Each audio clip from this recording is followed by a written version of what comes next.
Welcome back to the power and the glory. Do you know one of the harshest realities of the Christian faith is that Jesus requires Christians to come out of the world and follow him. It means giving up the life of this world, including worldly pleasure, to be aligned with him. And we can see this command really in 2 Corinthians chapter 6 verse 17, which I'll read now. Do not be yoked together with unbelievers.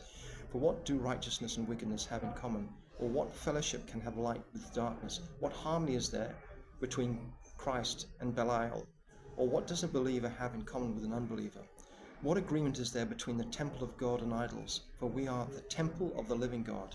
As God has said, I will live with them and walk among them, and I will be their God, and they will be my people. Therefore, come out from them and be separate, says the Lord. Touch no unclean thing, and I will receive you.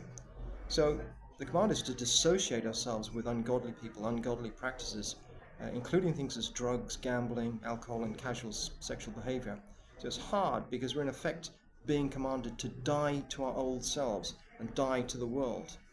And this is borne out in Galatians chapter 2, verse 20. I've been crucified with Christ, and I no longer live, but Christ lives in me. The life I now live in the body, I live by faith in the Son of God, who loved me and gave himself for me.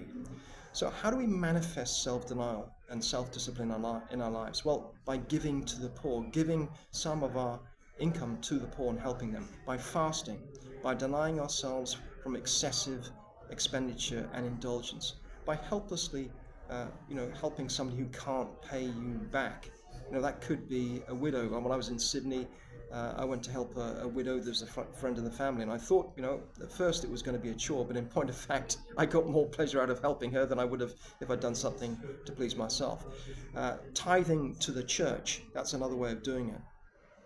So what are the benefits? What are the benefits of self-denial? Well, it's all about alignment with God. Selfless love and service to others bring you nearer to God, because it's the very nature of God to be selfless in his love. It builds mental toughness. The discipline of self-denial, which is self-control, strengthens your spirit. And when it becomes a discipline, it makes it much easier to control the lure of temptation.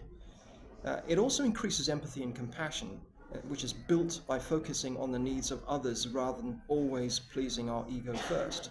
It builds moral strength too by denying ourselves. You build character and endurance, key components of being a good Christian.